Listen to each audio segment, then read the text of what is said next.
There are cases that age like forgotten wood in old attics. They don't rot, they don't disappear, they just harden with time. And before this historical reconstruction begins, the researcher who narrates it leaves a simple request, almost whispered between pages. Comment on which city you're watching from now and what time it is there. Every record needs a point in time to exist. The story that follows spanned 3 counties, 2 archive fires, and more than 4 decades of official silence. Today it is known as the disappearance of the 53 men at Elder Hollow Divide, which occurred in the fall of 1893 in the mountainous region that separates remote portions of the Appalachian Divide between stretches of Tennessee, North Carolina, and the diffuse border of the Kentucky valleys. At the center of this case are 2 names that appear repeatedly in scattered documents, as if they belong to a chapter torn from local memory. The sisters Eleanor and May Hollow, owners of a small building recorded on old maps as Elder Hollow Confinement Vault, although the structure was never officially catalogued as a prison, inn, or any other type of formal establishment. Records about the Hollow sisters are scarce, but consistent enough to outline 2 profiles. Eleanor, the eldest, was born in 1858 and was described as a soft-spoken woman with a reserved demeanor, rarely seen at county fairs. May, 5 years younger, was remembered as someone with an attentive gaze, able to talk to travelers as if she were merely measuring their breathing rate. They lived almost always in isolation, maintaining their small wooden house in a narrow fold between rocks and dense forest, in the region known to miners as Elder Hollow Ridge. There, according to reports, was a second structure, a kind of underground shed, partially excavated into the mountainside, which some documents refer to as a vault, cellar, or lower chamber, although no one seems to agree on its exact function. The surrounding community was small. About 40 families lived in cabins scattered throughout the forest, dependent on mining, hunting, and sporadic trade with larger cities. The landscape was marked by constant early morning fog, the smell of burning coal from the prospectors' camps, and the distant sound of pickaxes against rock. It was a region poor in resources, rich only in stories that people preferred not to record. The sister's name first appears in a traveling merchant's notebook, dated July 1890, where it simply reads, "2 women maintain a vault in the hollow. They don't ask, they don't explain." Later notes reinforce the existence of the place, a wooden structure reinforced by beams with a narrow entrance, built curiously solidly for something erected by 2 isolated women. And that is where the trail of the 53 missing men begins. The list of lost travelers did not appear all at once. It was reconstructed years later from telegrams, letters sent by families, departure records from small train stations, and fragmented testimonies in neighboring county courts. We know that most of them were casual workers, temporary miners, woodcutters, young men looking for quick pay before winter. These men's movements converged on the same route, a narrow trail that skirted Elder Hollow Ridge before heading north to mining areas.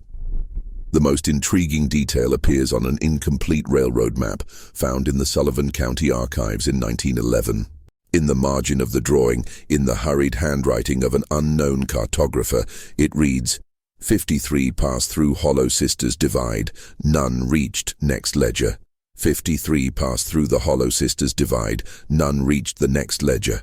It was a short observation, almost a personal comment, but it was enough to reopen a case that officially never existed. There was no formal investigation at the time, nor were there any letters indicating collective panic, only accumulated absences, men who left and did not return, names crossed out in family books, promises broken by the silence of the region. The researcher who pieced together this account found among the documents an isolated statement from a miner named Isaac Winter, dated February 1894. He describes having traveled the trail at the end of September the previous year. According to his narrative, he heard female voices coming from a wooden structure close to the ground and saw men entering there with serious expressions as if waiting for instructions. No one believed his testimony at the time. Isaac was known for drinking more than working. but he was the only recorded survivor who claimed to have seen the vault in operation. The introduction to this case ends with a detail that remains unexplained in the archives. The last official record of the Hollow Sisters' existence appears on October 3, 1893. After that date, no document mentions their trips to town, purchases, exchanges, or signs of life. It is as if they had disappeared at the same time that the men vanished on the slopes of the Appalachian Divide. And it is from this blank spot, a date without record, and a vault without a defined purpose, that historical investigation slowly begins to descend into the heart of the mystery. Before the disappearance of the 53 men, life in Elder Hollow had a rhythm that, to modern eyes, would seem to be made up of long pauses. The region was marked by days that were similar to each other, misty mornings, the metallic smell of earth wet with fog, and the distant sound of the makeshift tracks used by miners to transport coal and raw ore. At the end of that century, the mountains acted as a natural filter. Everything that happened there seemed to be trapped between the slopes, echoing little to the rest of the country. Sisters Eleanor and May Hollow played a curious role within this microcosm. They weren't exactly part of the community, but they weren't considered outsiders either. They lived on a fine line between closeness and isolation, close enough to be seen at the monthly markets, isolated enough that no one claimed to really know them. Their trips to town were quick, discreet, almost choreographed. They arrived, bought flour, tobacco, kerosene, and left before anyone could ask anything beyond the necessary. The daily life around them, however, was anything but quiet. Temporary workers passed through the region in irregular cycles as job opportunities arose in more distant mines. Some arrived in small groups, others walked alone for days, guided by rumors of better pay. And it was precisely this movement that fueled what little was known about the Hollows. Many travelers reported that the Sisters' Vault seemed to serve as a makeshift stopping point, a kind of night shelter for exhausted men, even though the structure had no resemblance to a hostel. In a partially preserved letter, written by a woodcutter named Thomas Merritt, sent to his wife in August 1893, there is a paragraph that stands out. "I was told that the trail through the hollow is safe. The two women there allow certain men to rest in a cellar they maintain. I don't know why, but they say they never refuse anyone who arrives tired." The letter ended before he could explain further. Merritt is the 12th name on the list of missing persons. Other accounts are more subtle. A witness, local seamstress Martha Greer, recorded in her diary that she saw 3 men passing through the village on their way to the hollow in late September. According to her, the men were strangely quiet, as if they already knew what to expect. But the most intriguing detail is what she wrote in the next line. They were young, strong, but there was a weariness in their eyes that did not match the walk. Greer could not have predicted that this would be the last confirmed sighting of at least 2 of those men. Meanwhile, at the sisters' house, the routine seemed to remain unchanged. According to older neighbors, Eleanor took care of the small crops in the surrounding area, a few rows of thin corn, herbs, and a small vegetable garden, while May took care of the household chores. Both avoided lengthy conversations, but they were not hostile. They just maintained a kind of natural reserve, typical of those who have learned to survive far from the noise of the cities. However, as the records researched indicate, there were subtle signs that something had changed in the hollow from mid-September onwards. The first sign appears in the account of a local hunter, Josiah Burke, who claimed to have seen lights extending into the early hours of the morning, coming from the area where the vault was located. He described the glow as constant, without fluctuation, as if someone were working inside. This testimony was given only years later, but it coincided with a note found in an inventory of goods that listed the sisters' purchase of kerosene, 4 times more than usual. The second sign is hidden in the breaks in the routine. The sisters stopped attending the October fair, something unlikely, according to older residents. "They never missed it," wrote a merchant on the back of a receipt from that time. This detail, though small, became significant when the men's disappearance was finally noticed. Another clue emerges almost by accident.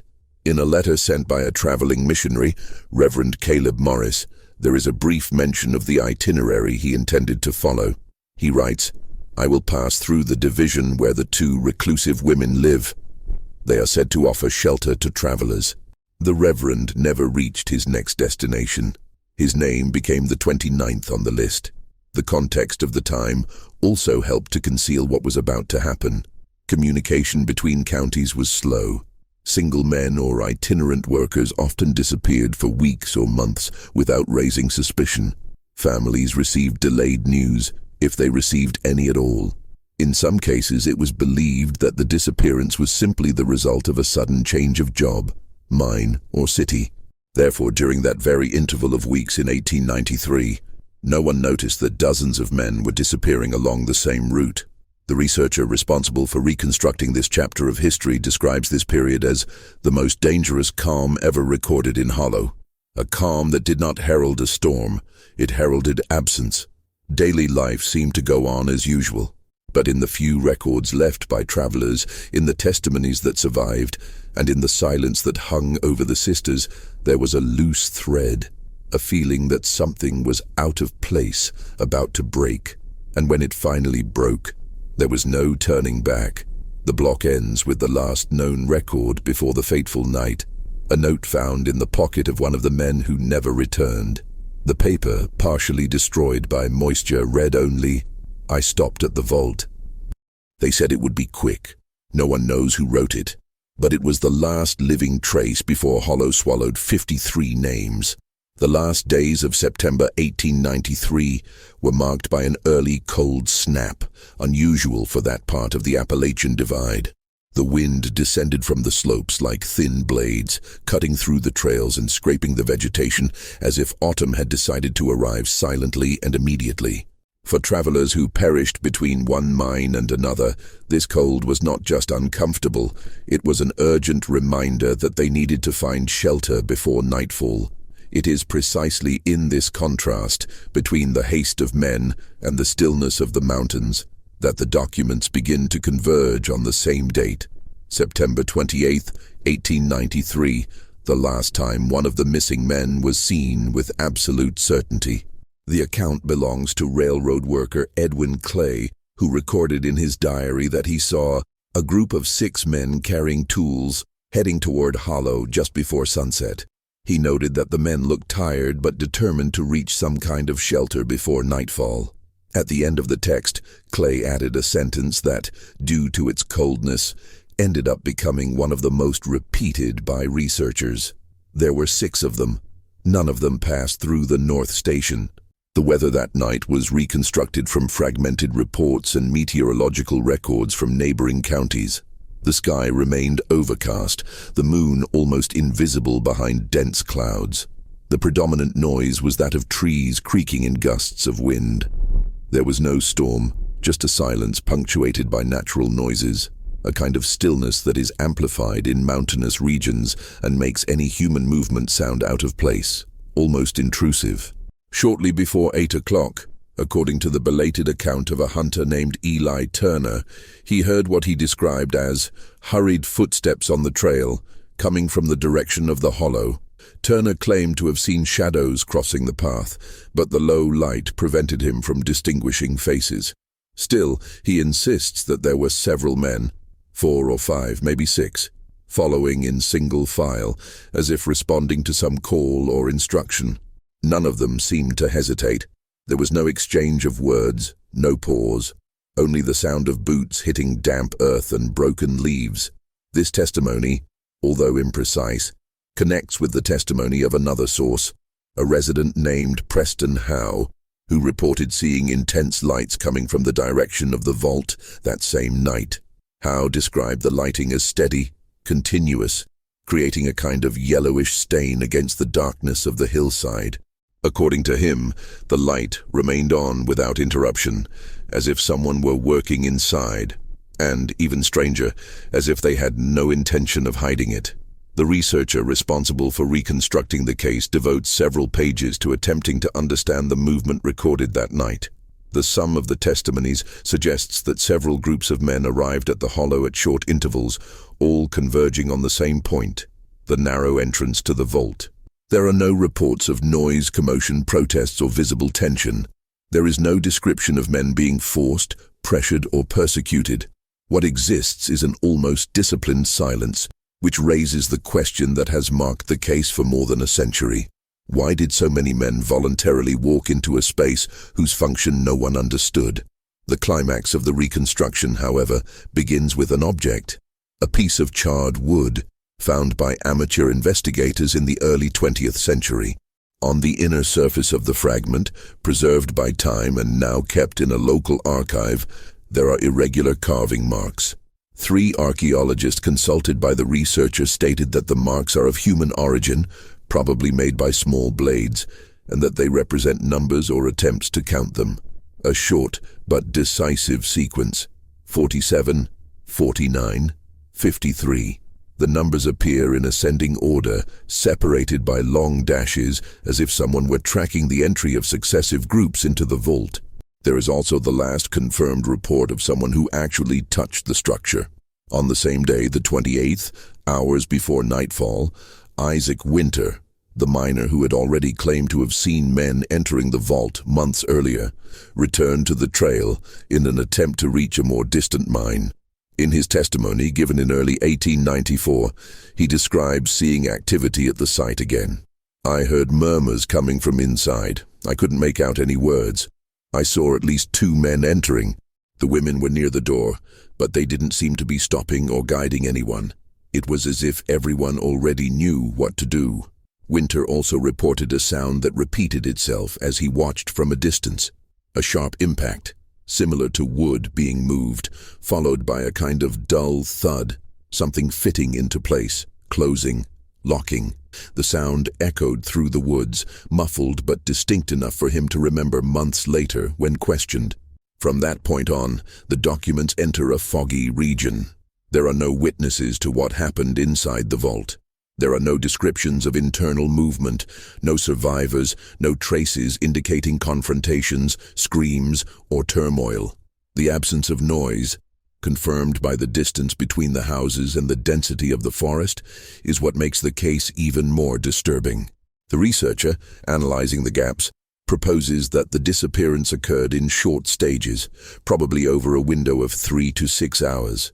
Several groups of men arrived between early evening and shortly after midnight. The intense light seen by Preston Howe suggests that activity inside the structure remained constant throughout this period. At a certain point, no more lights were seen, no movement, no voices. The night ended as it had begun, cold, windy, and silent. The last confirmed element of the reconstruction comes from a telegram sent on October 2, 1893, by the manager of the Blue Ridge Gap Station. The text read, "3 workers expected did not arrive. Confirmed that they passed through the hollow." This telegram did not lead to an investigation, but it was the first official record acknowledging the existence of absences linked to the trail. The reconstruction culminates in a document found decades later in 1921 by a local researcher, a marginal note in the county inventory book written in pencil without a signature. It simply read, "Last count, 53. It was confirmation that, at some point that night, a final number had been reached. And then, as if all footprints had been erased by the mountain itself, the hollow closed in on itself. No man came out on the trail. None of the sisters were ever seen again. And the vault, though physically present for some time, became just a dark spot on a map full of omissions. The climax ends here. The moment the counting stops, the lights go out, and the silence of the Appalachian divide becomes absolute. When dawn broke on September 29, 1893, nothing seemed out of the ordinary. The residents of Elder Hollow woke up to the same persistent cold, the same fog that gathered among the trees, the same slow silence that shaped the landscape. For days, no one noticed that something unusual had happened on the trail that connected the region to the north. The disappearance of the 53 men was not immediately identified, and perhaps that is the most striking element of the entire case. The absence only began to scream when there was nothing left to see. The first complaints came in a disjointed manner. A veteran miner asked why 3 young men hired the week before had not arrived at the camp. A traveling warehouse owner commented that he had received fewer buyers than expected. A railroad foreman sent 2 telegrams questioning the disappearance of temporary workers. But none of this was enough to raise alarm. It was common for men to change routes without warning, take days off, or simply abandon jobs that were too difficult. It was only when the family of Thomas Merritt, the woodcutter whose unfinished letter mentioned the vault, sent correspondence to 2 counties seeking news of him, that something began to connect. Other families repeated the gesture. At intervals of days, then weeks, then a month, letters began to pile up on the counters of small train stations, all with similar questions. Did he pass through here? Did he reach his destination? Is there a record of his departure? The answer was always the same: no. The first concrete clue that the Hollow Trail might be involved came from an impromptu investigation by workers at Blue Ridge Gap. They retraced part of the path used by the miners and identified at the fork near Elder Hollow Ridge footprints that were more recent than normal, as if, in a short period of time, an unusual number of men had passed through there. But just past the bend that led to the sisters' house, the tracks disappeared. Tall vegetation and cold hardened earth eliminated any chance of following the footsteps to the vault. When it was finally decided to send 2 representatives from the community to check the site, the Hollow sisters were no longer there. The house remained standing, intact, though empty. The utensils were in place. The stove still had fresh ashes, and some clothes were hanging on the line as if they had been washed days before. But there were no signs of a hasty departure, struggle, or escape. Just a house, frozen in time. The vault, however, presented a different scene. According to the report written years later by one of the men who visited the site, the door was open, but the chamber was empty, completely empty. The interior space was about 3 meters wide and 4 meters deep. The floor was dirt. The walls were made of reinforced wood. There were no tools, benches, ropes, objects, or any indication that a group of dozens of people had been there. The only recognizable mark was a darker area in the right corner, as if something had remained there for a long time. There was no smell of smoke, no signs of fire, no human remains, nothing. The researcher notes that the total absence of traces is paradoxically the most disturbing element of the vault. Nothing indicates that violence occurred there, but neither does anything suggest that the space served a common purpose, such as storage, shelter, or workshop. It is as if the place had been used only during a very specific interval and then immediately abandoned. Official investigations never took place. The counties involved faced financial constraints, territorial disputes, and a lack of interest in promoting costly searches for men who were considered, at the time, itinerant workers with no fixed address. There was also a general discomfort in assigning responsibility to the Hollow sisters, who were no longer in the region and never reappeared in tax, trade, or census records. Even so, small rumors began to spread. Some residents claimed that Eleanor and May had last been seen walking together, carrying cloth bags, heading toward a trail that led west. Others said they heard the sound of wagons passing in the early hours of the morning that same week, although there are no records of travelers at that time. There is also the controversial testimony of a young farmer who claimed to have found female and male footprints leading toward the river, but the report was never verified. As weeks turned into months, the families of the missing sent more letters, sought out authorities, and tried to locate witnesses. Little by little, the silent truth set in. Nothing would be recovered.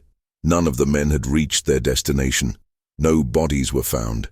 No consistent clues emerged.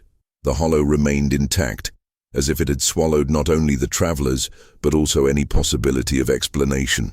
And it is at this point that the most human and most painful revelation left by the researcher in his final notes on the case emerges. He argues that despite the gaps, the pattern found in the documents suggests something simple and deeply tragic. The 53 men did not disappear by chance. They disappeared because they trusted the wrong place.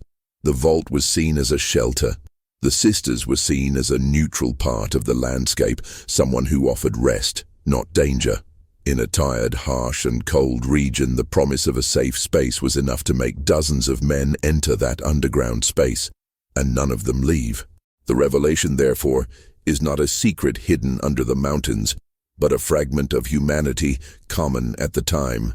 The desperate trust of exhausted workers, the absence of supervision, and the extreme isolation that allowed an event of this magnitude to occur without witnesses. The block ends with the final record found in the Sullivan County Archives, dated 1897, 4 years after the disappearance.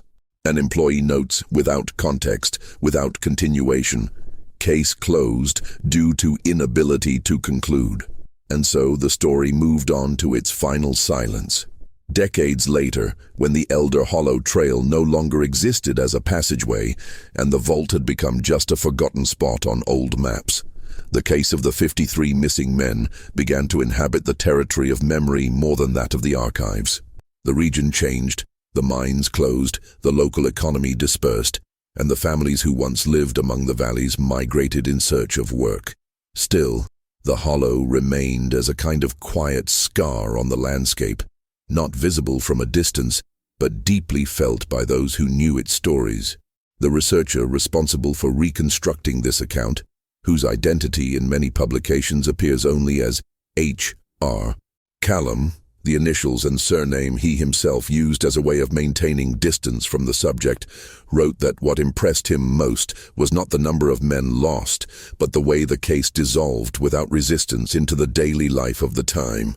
"The Hollow swallowed more than lives," he wrote in 1932. "It also swallowed the expectation of answers."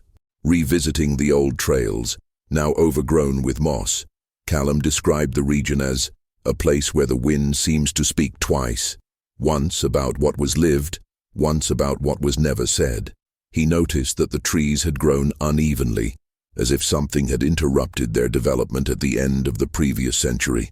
But perhaps it was just the harsh climate, natural fires, or the way the mountain reorganizes its own landscape over time. For him, what remained of the vault was nothing more than a part of the outline. Pieces of wood softened by moisture, rusty nails, the outline of a space that no longer had a function. There were no impressive ruins, no deep marks, just absence. An absence that did not show itself, only hinted at itself. And perhaps that was why it had been so difficult to explain why that particular night had drawn so many men to the same spot. Callum argued in his latest writings that the story of the Hollow was less about the sisters and more about the emotional terrain of the time. Men traveling alone, relying on makeshift stops, accepting silent risks because winter was always lurking. Tired workers, without support networks, walking among mountains where any house with lights was seen as a promise of shelter. A vault could be anything, a warehouse, a workshop, a refuge, or a trap. In that context, it was just a door that no one thought to question. At the end of his research, Callum gathered all the letters sent by the families of the missing. Some were short, written in shaky handwriting. Others were long, full of details about future plans that would never be fulfilled. In many, there were phrases that were repeated as if they belonged to the same voice. He said he would be back before winter. He promised to write when he arrived. They said the trail was safe. None of these voices found an answer. In the years that followed, the case lost interest even among the curious. With no bodies, no objects, no culprits, and no clear explanation, it became what many rural stories end up becoming. An echo that repeats itself only when someone decides to look for it. The Hollow was not turned into a legend, nor a warning.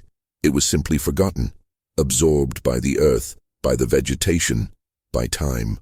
And perhaps that is the most symbolic part of its story, disappearing as completely as those who crossed it. Still, Callum insisted that certain details deserved to be preserved. The sequence of numbers carved into the wood, the door found open, but the interior empty.